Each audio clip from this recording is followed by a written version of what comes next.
And happy Friday, my friends, patriots, lovers of democracy, truth, and justice, believers in peace, freedom, and the American way. Thom Hartmann here with you, and it is Friday. It's the first hour of Friday, which means it's time for our national town hall meeting with Senator Bernie Sanders, a guy I think of as America's senator, and I think increasingly a lot of Americans are thinking of him as America's senator, although the good people of Vermont know that and are very proud of the fact that he represents them. Bernie, welcome to the program. Great to be with you, Tom. You have been down south. You're on the budget committee. There's just a lot going on. What's up? What's in your mind today? That's going on. Let me start off by mentioning I am a member of the budget committee and will be involved in the budget negotiations in terms of trying to create a new and better budget and ending sequestration. And the way I go into that committee conference is by first trying to understand what's going on in America right now, and that is that the middle class is largely disappearing. We have more people living in poverty than in any time in American history, while the wealthiest people and largest corporations are doing phenomenally well. So I start off from the, in a sense, moral position of saying that when you have so much wealth and inequality in America, it is just morally wrong, and bad economics, by the way, to try to balance the budget on the backs of the people who have nothing or who are already hurting in a very significant way. So we have the highest rate of childhood poverty in the industrialized world. It does not make sense to me to tell those kids that we have to take away their health insurance or their nutrition. We have an increase recently in poverty among seniors. I'm not going to vote to take away their Meals on Wheels programs or cut their Medicare. We know that Social Security, in fact, can pay out every benefit owed to every eligible American for the next 20 years, and I'm not going to cut Social Security. But I am going to fight to ask the wealthiest people in this country and the largest corporations to start paying their fair share of taxes, to take a hard look at excessive and wasteful military spending. We now spend more money almost as much money, rather, than the rest of the world combined in terms of defense. That doesn't make a lot of sense to me. So also, I think when we talk about a budget, it's imperative that we understand that real unemployment today in this country is almost 14%. Youth unemployment is around 20%. African-American youth unemployment is somewhere around 40%. We need to create millions and millions of decent-paying jobs. So as I go into these budget negotiations, those are going to be some of the areas that I'm going to be looking at. And I'm going to be reminding my colleagues on the committee that in 2001, when Clinton left office and Bush took over, this country had a $200+ billion surplus. And that surplus became a deficit because we went to war in Iraq and Afghanistan, and Bush and his friends forgot to pay for those wars, put them on the credit card. We gave huge tax breaks to the wealthy, and we lost a lot of revenue because of the Wall Street collapse. So I think it's time for us to stand with working families who are hurting, create jobs, protect the social safety net of America. So that's kind of where I'm going to be coming from in terms of the budget negotiations. As you just mentioned, last week I went down to Mississippi and Alabama and Georgia and South Carolina. We had a great time. We had really strong crowds coming out, and we had great discussions. And the reason I went down there was mostly because I do not believe in this so-called red state, blue state dichotomy in America. I think that there is no state in this country where the majority of people are not working people struggling to keep their heads above water. And I think if we can promote and push a strong economic message to working families, talking about the need to create jobs, talking about the need to raise the minimum wage, to rebuild our infrastructure, to make sure that their kids can afford to go to college and that they have decent child care and that we have universal health care. I think that is a message that could resonate in 50 states in this country. And we had, my belief is that the Democratic Party has been fairly dumb by ignoring large sections of this country and giving them over, if you like, to kind of right-wing leadership there in the Republican Party. And it's wrong, I think, from a political point of view, because if you don't plant the flag and you don't start discussing, you don't start educating, you don't start supporting strong candidates in the South and in other so-called red areas, you're never going to succeed. You have to start someplace. You may not win next year, but you got to start someplace. And second of all, I think from a moral perspective, it is just really wrong to turn your backs on tens of millions of Americans. Say, we don't really care about you. We're not going to contest those states. Right now, in many of these southern states and in other states, you have a situation where the federal government, through the Affordable Care Act, has said, we're prepared to expand Medicaid. Federal government is going to pick up 100% of the cost for the next 3 years, and then 90% of the cost. And these states are saying to the low-income people in their states, we don't want this. We don't care if you and your kids can't get to a doctor when you're sick. We're not going to accept the Affordable Care Act. And I think, that is going to result in the loss of life for people who don't get to a doctor when they should. A lot of suffering when people, become much sicker than they should be. And we just can't turn our backs on those states. And I think, if not tomorrow, at some point we can win those states if we have a strong economic message which talks about income and wealth inequality and how we can create a society which expands the middle class rather than sees it shrink. So that is an issue that I think is very important, and I'm going to intend to work on. Obviously, I think as many people know, it's been in the news for the last couple of days, is this business of the NSA spying on leaders, allies, Chancellor Merkel and others throughout the world. The president of Brazil canceled a visit to the White House a month or so ago. In France, there's an uproar about what the NSA is doing.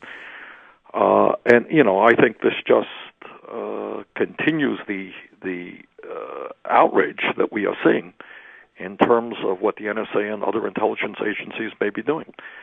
I voted against the USA Patriot Act, and I voted against its reauthorization, and we're working now, some of us are working very hard now, on legislation which will be effective in protecting the American people against terrorism, but at the same time protects the constitutional rights of the American people and our privacy rights, and makes it very clear that just because these guys have the technology to do what they're doing, this very sophisticated technology which can do whatever it does in terms of eavesdropping on leaders throughout the world, you just don't do it.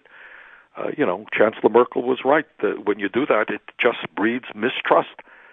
You just look at the world where we are today. You need just extraordinary cooperation, international cooperation, to deal with the global economy and the serious problems we're having, to deal with cooperation to fight terrorism effectively, to deal with the planetary crisis of global warming. And how does the United States become the international leader of those and other efforts if people are saying, you're spying on us, you don't trust us, we're not going to work with you?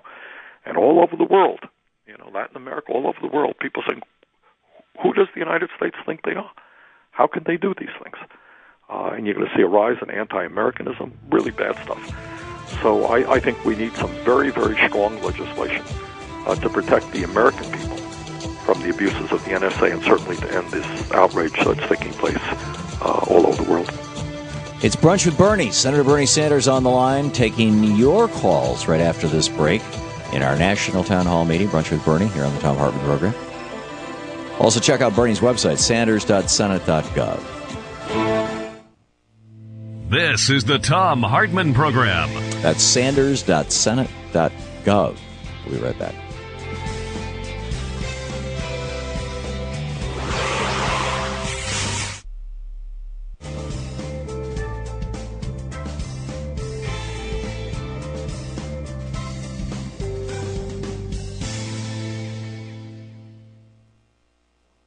And welcome back. Mark in Bellevue, Michigan, watching Free Speech TV on the Dish TV network. Mark, you're on the air with Senator Sanders.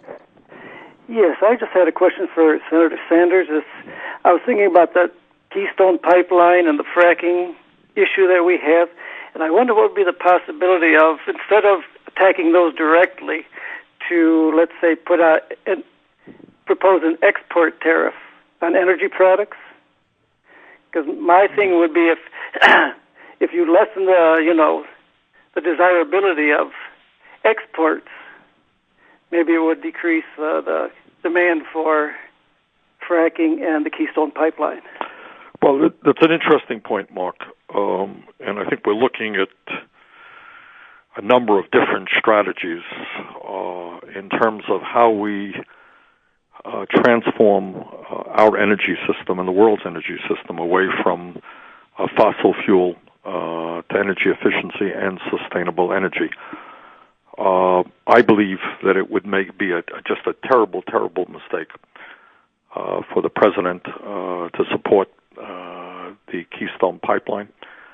This is a particularly dirty form of fuel, and it would make us highly suspect throughout the entire world if we say, yeah, we're concerned about carbon emissions and we're concerned about global warming, but yes, we support the Keystone Pipeline. So, Mark, you suggested some ideas. There are other ideas out there. But number one, we've got to stop the Keystone Pipeline, and number two, we have to transform our energy system. Let's see here. Doug, watching Free Speech TV in Montpelier, Vermont on the Dish Satellite Network. You're on the air with Senator Sanders. You're a senator. Hi, Bernie. I'm from Montpelier. Hey, Doug. Glad you're there. I'm going to be there tomorrow. Really? Where? We have a concert, a choir concert at the high school at 6 o'clock. Okay, the reason I'm calling is because my ex-wife, my daughter told me that my ex-wife, who's from Connecticut, a very Republican family, one of the relatives was working on getting Obamacare through. He's one of the consultants, one of the people that were hired. And the joke in the family is, good job, Scott, and I just wonder whether or not FBI or anyone is looking into the people who designed that, whether or not they did that subversively on purpose. Well, Doug, I think probably not. I think what is true is obviously the job has become more difficult because of all of the opposition, all of the hurdles that the Republicans have thrown at this program. I find it a little bit interesting that the Republicans in the House are having a hearing about the problems of the implementation of Obamacare when everybody in the room knows that they want to defund the program. They certainly do not want it to succeed. So there's a little bit of hypocrisy there. But I think, I think at the end of the day, the fault lies with the Obama administration and the people they've hired not to have tested the system out in a proper way. So I don't think there's any conspiracy there. I think we've got to get it together, and I think they will. I think it's been delayed, but I think at the end of the day, millions of people are going to sign up, and we're going to expand health insurance to some 20 million more Americans. We'll be back with more Bernie right after this.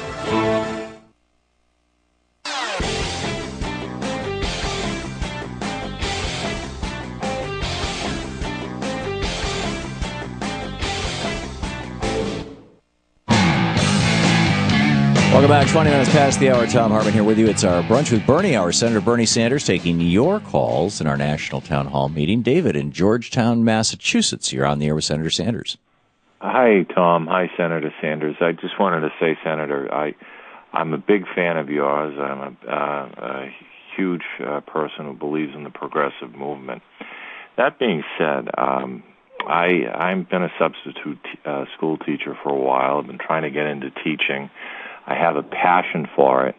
However, I've come to a point where, the money is just not there for me. I've had to take on a second job, and I've looked into job training, but there's no money for it. And I think that's a huge problem in our country, where we need to invest more in job training. Well, David, thanks very much for the question, and also I'm sorry that you're not going to stay with education, because if there's ever been a time in the history of this country where we need a whole lot of good educators getting into our public schools, now is that time. And I think, again, as a nation, if we're serious about educating our kids, and if we're serious about competing in a very tough global economy, we have to honor the profession of teaching.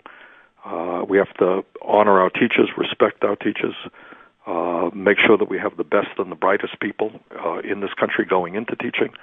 We have to pay them good salaries, good benefits. But the future of this country obviously rests with its young people, and it rests with education. And we need to go forward very vigorously in that area. In terms of job training, I agree with you. This is technology is radically transforming our economy. We hear stories around the country from high-tech companies who are saying, you know what, we have job openings, but we can't get qualified people for those jobs. They don't have the training. So I certainly agree with you. Economically, with real unemployment close to 14% in this country, we need to create millions of jobs, but we need to make sure that people who are looking for jobs have the skills to take the jobs that are out there. So, Breeze in Grapevine, Texas. You're on the air with Senator Sanders. Thank you very much for taking my call.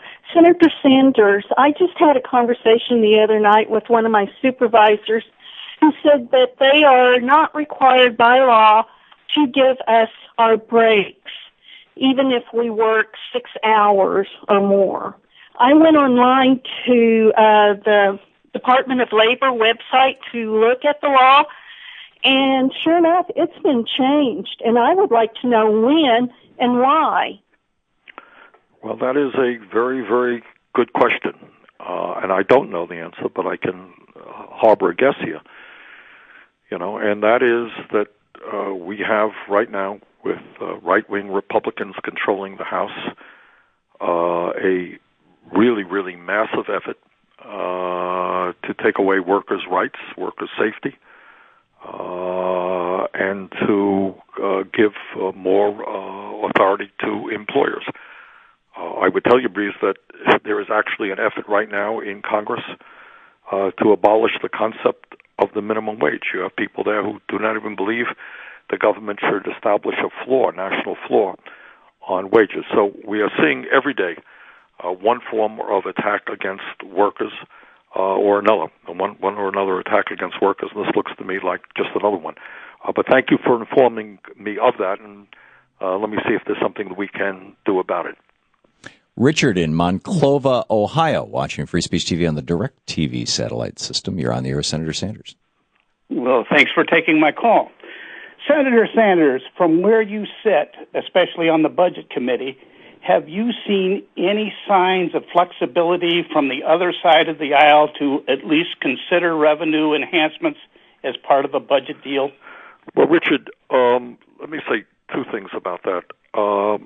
Number one, publicly, no. Publicly, their position is we have brought back the Clinton-era tax rates for the top 1%, and that's about it. We're not going to do any more. If we do corporate tax reform, it has to be revenue neutral. In other words, if you end some of these loopholes, that additional revenue will go to lowering corporate taxes. That's their official position. Having said that, some of our Republican colleagues understand that they overplayed their hand in terms of the government shutdown and threatening not to pay our bills because they dislike the Affordable Care Act. And they're in trouble right now. I think everybody knows that the Republican brand now is almost at an all-time low. And I think that some of these guys are smart enough to understand that they shouldn't overplay their hand again.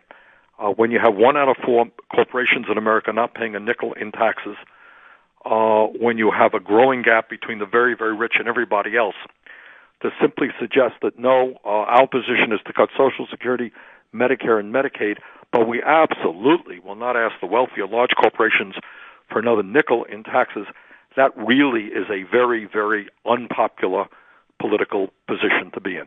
So I'm not sure that some of them may not be coming a little bit softer on that issue. Publicly, they're not, but I think some of them who understand that they want to retain control of the House, they have political aspirations, they may be rethinking that position.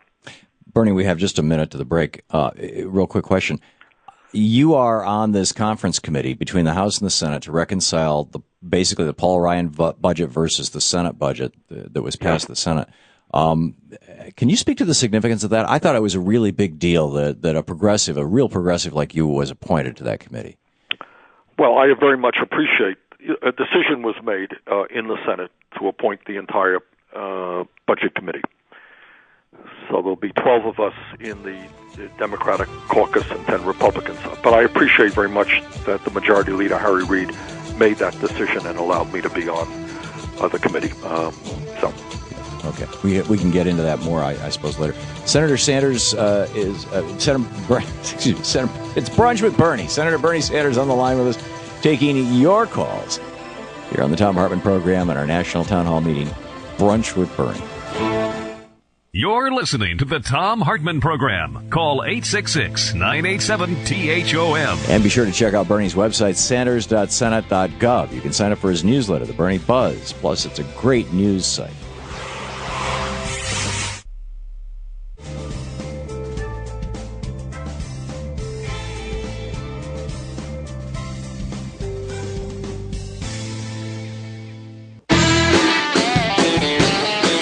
Welcome back. 28 minutes before the hour, Thom Hartmann here with you. Senator Bernie Sanders on the line with us, taking your calls. And Steve hang on just a minute, pushed the wrong button there. Steve in Genoa City, Wisconsin. Steve, you're on the air with Senator Sanders. Thank you, Senator Sanders and Tom. It seems to me like banks and corporations are replacing nation states.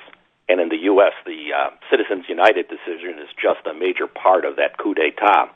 But the truth be told, it's not giant corporations or special interests and lobbyists that are destroying the republic. It's an inattentive and ill-informed citizenry. And I honestly don't believe the problems we face have anything at all to do with the obscene amount of monies collected for campaign contributions. No, it's the cost of political advertising on TV, on radio, on cable, and on the Internet.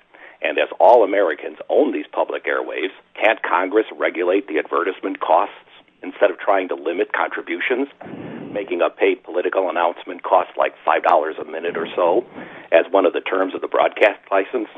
In that way, there's no need to collect a bunch of cash to run a campaign. It would level the playing field in a hurry. Television and radio stations would rather put on a good-paying Procter & Gamble commercial over a low-paying paid political announcement. It would really be self-limiting. Instead of needing millions of dollars. Okay, let's let Bernie answer. Okay, well, Steve, I agree with much of what you have said. Your first point about banks and corporations replacing the concept of a nation is, I think, a legitimate one. You have some of these Wall Street entities which have enormous economic and political power all over the world, not just in the United States, and that is a very, very frightening situation. Second of all, in terms of your point about how we deal with money in politics, you make an interesting suggestion, but it's not quite accurate. As a result of Citizens United, what you can do is you have independent expenditures coming into states and buying television ads. They, in fact, pay top dollar. They pay top dollar, and there are many. I read recently, in fact, something really funny, is that those television stations in battleground states are now extremely profitable, and the value of those stations has gone up precisely because of Citizens United and the top dollar they get from independent expenditures. I happen to think that campaign finance overturning Citizens United with a Supreme Court decision and moving toward public funding of elections so that we do away with this absurdity of the Koch brothers and other billionaire families literally buying the political process is something that is absolutely imperative. So that's kind of the direction, Steve, that I would go in. Mark in Buffalo, Minnesota, listening on AM 950. You're on the air with Senator Sanders. Hi, Tom. Hi, Senator Sanders. Long-time listener, big fan of both of you. Thank you. My question is, I often hear on left-wing radio and stuff talks about how they want to raise the cap on Social Security, and I understand how that would increase revenue and everything, but wouldn't that in turn pay out more to the people that pay in more? I was wondering how that would actually fix the problem. I happen to think, Mark, that raising the cap is the ultimate solution as to how we make Social Security strong for the next 50 to 75 years. Right now, and I hope everybody understands it, that when they turn on TV and they see some pundit out there say, well, we all know that Social Security is going broke, understand that is an absolute lie. Social Security is not going broke. The Social Security Trust Fund has a surplus today of $2.8 trillion, can pay out every benefit owed to every eligible American for the next 20 years. What Mark asks is, all right, what do we do beyond that? And the answer is, in fact, we do what Barack Obama suggested when he first ran for president in 2008, and that is lift the cap, which today is $113,700. So somebody making $1 million a year pays exactly the same amount into the Social Security Trust Fund as somebody making $113,700. If you lift that cap, and you don't even have to start at $113,000. If you raise it, if you start at $250,000 and lift it at the top, you can bring in enough revenue to fully fund Social Security for the next 50 years. And I think that is the fair way to do it. And to answer Mark's question, no, it does not necessarily mean in any significant way that the people who are contributing more are going to end up with huge amounts of benefits. That you can deal with as well. I mean, you can write legislation which prevents that. Frank in Montello, Wisconsin. You're on the air with Senator Sanders. Good afternoon, Senator Sanders. It's an honor to talk to you. And I've been watching the corporate news media talk about the number of people signing up for the Affordable Care Act, and they keep pointing to the number of people that sign up for Medicaid and not instead of signing up for insurance. And it seems to me that, and throwing all kinds of numbers out there, anyhow, it seems to me that if people are in fact signing up for the insurance, that they would not necessarily pay for it at beginning the 1st of October for something that doesn't apply until the middle of January. So their numbers aren't really counted as people who have signed up and are part of the truth. I think we're being deceived. Am I wrong in that assumption? Or I think there is, for a lot of reasons, a lot of confusion out there. I think clearly what will be easiest is for people who are eligible for the expansion of Medicaid to take advantage of that. And I think we're talking about some 10 million people in those states where the governor and legislature have approved the expansion of Medicaid. I think tragically there are a number of states around the country where that has not happened. What I think is going to be a little bit more complicated, and in fact too complicated, and I think it's fair to say that the Obama administration has not done a great job on this in terms of the technology out there, is getting people into the exchanges. So we hope very much that as soon as possible the technology is improved, people will be able to get online, get the information they need about income eligibility and what is the best choice for them and their families, and we can get that moving. Lloyd in Denver, listening on AM 760. You're on the air, Senator Sanders. Thank you, Senator Sanders. Thank you, Tom. It's an honor to speak with you. I'm a concerned postal employee, wanting to know where we sit on the postal reform bill and what kind of protection civil service employees have. Everybody seems to be speaking about the FERS employees, and the civil service employees seem to be hanging out in the wind. I don't know what progress we're making. Senator Issa was one of our biggest foes. I don't know if he still is. and hopefully cooler heads will prevail. Can you fill me in on this? Yeah, I can, a little bit, Lloyd.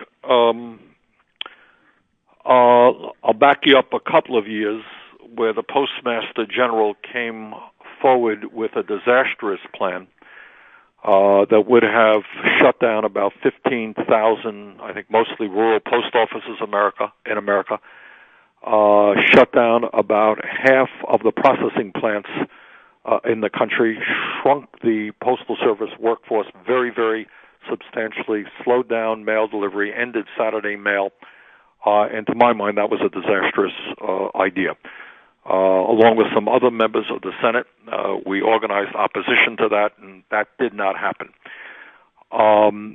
We passed last year a bill which was not as strong as the legislation that I have introduced, but we did pass a bill which addressed the most significant financial problem facing the Postal Service. And when people see in the newspapers, Postal Service losing all kinds of money, Postal Service going broke, what they have to understand is that is not really quite true.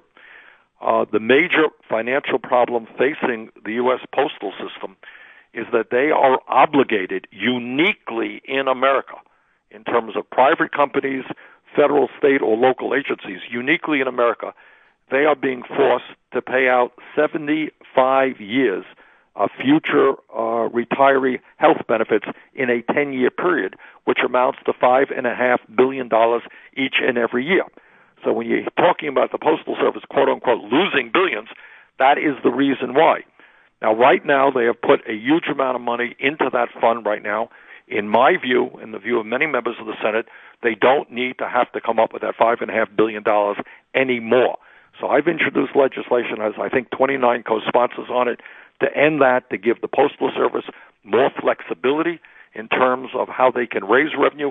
The truth is, in the last couple of quarters, the reports coming from the Postal Services, they are doing better than they have been in the past. As the economy improves, they seem to improve. Their package delivery numbers are going up. So we are working hard in that area. Now, what's going on right now, Lloyd, to answer your question, there is a bill in the Senate sponsored by Senator Carper and Senator Coburn, which I think is a very bad piece of legislation. And we are going to try to make significant changes in that legislation. I think in the House, you got a Republican leadership there that really long-term wants to privatize the Postal Service. Their legislation is disastrous.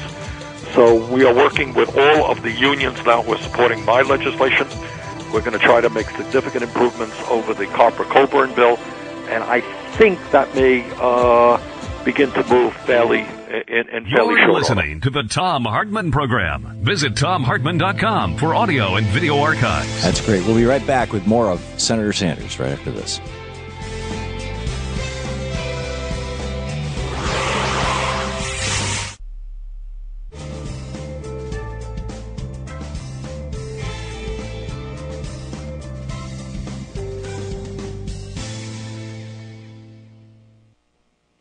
Welcome back. Arnie in Lottie, Florida, watching on Free Speech TV. You're on the air with Senator Sanders. Hi, Senator Sanders, and hi, Tom. Senator Sanders, James Madison High School graduate and Brooklyn College graduate. How are you? Yes, I went to James Madison. Go Highwayman. How are you? I just want to bring to your attention, there was an article in the on the socialistworker.org website last week, the 16th, and it's called Austerity Will Win Again. The main point of the article is that when this final budget agreement comes to be between the Democrats and the Republicans, that essentially the Democrats have caved again, and that fact is now being hidden by the mainstream media. According to the article, the Obama White House is going to get like $986 billion in austerity money, which is lower than he had originally projected in 2009. He wanted $1.2 trillion, and Paul Ryan offered $1.095 trillion. And it seems like the Democrats are just fine with accepting $986 billion. I'm just wondering if you have anything to say about that. Yeah. Well, I think what you're saying is largely accurate, although I think the Ryan budget is actually lower than you have indicated. I think most of the media focus was on the fact that the Democrats won a major political victory when the Republicans backed down in their effort to try to defund Obamacare and then shut down the government. That really backfired on them. And Harry Reid, the majority leader, and Obama actually, for the first time in a long time, stood tall, and they won the political conflict. But I think what Ernie is saying, on the other hand, is absolutely true. In terms of the short-term budget that was agreed to in the continuing resolution, which will go until January 15th, that is a budget based on, I think it's $988 billion, which is a very, very low budget for discretionary spending. It is a very low budget. And that budget means cuts in Head Start, in nutrition programs, and in many other programs that working families depend upon. Now, the conference committee that I am on is dealing with that issue. So my goal is to end sequestration, to come up with a budget that adequately protects working families, the elderly, the kids, lower income people.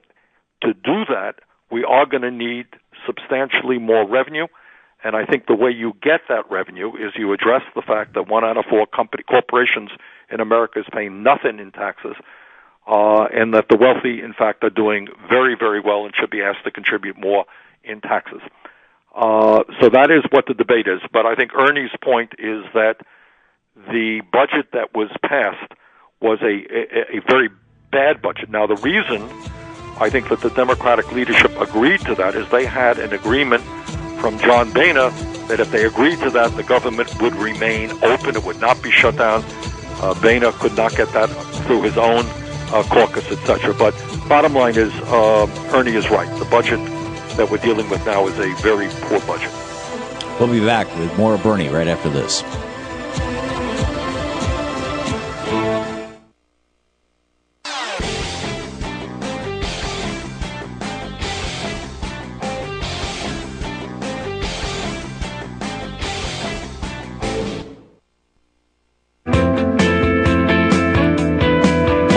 Thom Hartmann here with you. It's our Brunch with Bernie hour. Senator Bernie Sanders taking your calls, and Greg watching Free Speech TV on the Direct TV satellite in Fort Worth, Texas. You're on the air with Senator Sanders.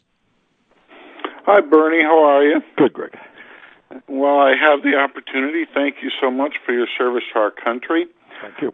Quick question and 2 quick comments. Have you been following the movement to democratize the economy? I'm talking about the types of things that Richard Wolff and Gar Alperovitz are espousing. Actually, I have. And yeah, okay, and because I think that's tremendously important. And 2 quick comments on that. One, I'd love to see Richard Wolff's program on Free Speech TV. He does a weekly program. And for anybody listening out there with programming skills, please put up a job website somewhere so people who are interested in this movement can find each other and organize at the local level. I've been trying to do that down here, and it's been very difficult. So, well, let me pick up what is happening on this. Greg's point, because he makes a very good point when he talks about democratizing the economy. You know, we kind of take it for granted that we have got to live in a nation and in a world where workers are totally dependent upon the whims of large corporations. And corporations can say today, well, you know what, we're making money in America, we can make more money in China, we're going to shut down, we're moving to China, and you got nothing to say about it. Or, you know what, workers, we need to make a little bit more money, we're going to cut your health care, we're not going to give you a wage increase, we're going to make you, heard earlier in the show, situation where people are working 6 hours without any break at all, we're going to do that, and so forth and so on. It doesn't have to be that way. And when Greg talks about democratizing the economy, among other things, I think what he's talking about is concepts like worker ownership. And this is an issue I have been kind of tangentially involved in for many, many years, ever since I was mayor of the city of Burlington, where we held meetings on this issue. Vermont and Ohio, I think, are the two of the leading states in the country who are making some progress on that. But we have companies here in Vermont which are either ESOPs, employee stock ownership companies, or actually worker-controlled companies, where the workers themselves own the company and select their own leadership. And when you see those companies in action, it is really very inspiring. The morale of workers is much higher. They are involved in decision-making process, the decision-making processes of the company. Absenteeism is way down. When there are problems, and those companies certainly run into economic problems, they make a decision, often say instead of firing numbers of people, okay, we'll all take a wage cut. And the wage scale is much more democratic rather than the guy on top making a huge amount of money, everybody else making very little.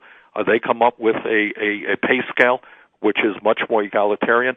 Needless to say, they're not going to shut down their own plants and send it to countries around the world. They play a very strong role in their community. So I think Greg raises a very interesting issue that we need a lot more discussion about. How do we have an economy where working people themselves can control to a significant degree the places in which they work?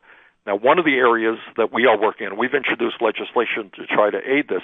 You have, for example, a lot of companies, small, medium-sized companies, where somebody started a company, made good, and now has 50 workers. That person is going to retire, and he or she has the choice of either selling the company to somebody else or maybe, and not infrequently, wanting to give that company to their own workers who know the company. We want to work on a tax structure which makes it easier for them to do that. So we want to work on a kind of a bank which can lend money out for those types of enterprises. But the bottom line is I very much am supportive of the concept of democratic control over the workplace. I think it's good for the country. I think it's good for workers, and it's an area that we need to talk a whole lot more about. That is great. 2 of the 7 businesses that Louise and I have started in our career, Bernie, we sold to our employees, one on a 5-year buyout and one on a 7-year buyout. Worked out really well. Yep, that's exactly what we're talking about. Yeah. Brooke in Denver, Colorado. Brooke, you're on the air with Senator Sanders. Yeah, hi, Senator Sanders and Tom. Enjoyed your talk. I've got a question that involves the Supreme Court decisions, Citizens United and the Equal Voting Act. I'm not sure if I have it correct, but portions of that were rolled back. And my question concerns the Citizens United basically reaffirmed somehow that corporations are persons and allows them to use money as votes. My question it deals with some kind of clarification. What is actually considered a vote? What is considered one vote? No, it allows corporations to. It says that the decision doesn't have to do with voting. It says that money is not property; it's speech. Right. The Supreme Court was arguing. My point is that it is unconstitutional to deny billionaires the right to buy candidates and buy elections. And I think that's an absurd doctrine. And it says that corporations can now spend money out of their own accounts, which makes them like you and me. You can participate in the political process as a individual. Goldman Sachs and Bank of America can now participate because they're just like you and me. They're flesh and blood people, and they have the same First Amendment constitutional rights. I think on the surface, that is totally laughable. It is pathetic. It is one of the worst Supreme Court decisions ever handed down. It is already having a horrendous impact on the political process. This whole, and this didn't get a whole lot of discussion, Tom, but this whole government shutdown is already a part of what Citizens United is about. Because you had some sensible Republicans who were conservative in the House who were saying, I don't like the Affordable Care Act. I don't think we should shut down the government over that. And what the extreme right-wing folks were doing is saying, if that's how you're going to vote, if that's what you believe, let me tell you something. We're going to primary you. And not only are we going to primary you, we have friends who have huge amounts of money who are prepared to spend that money in the campaign against you. And they have unlimited resources. They can spend as much as they want. So you have already seen, just in terms of this government shutdown, the impact of Citizens United, not to mention the hundreds and hundreds and hundreds of millions of dollars that people like the Koch brothers and Sheldon Adelson spent in the last election, and it is only going to get worse. We have got to pass a constitutional amendment to overturn Citizens United. Totally with you, Senator. Senator Bernie Sanders, thank you for being with us. My pleasure. Always great having you.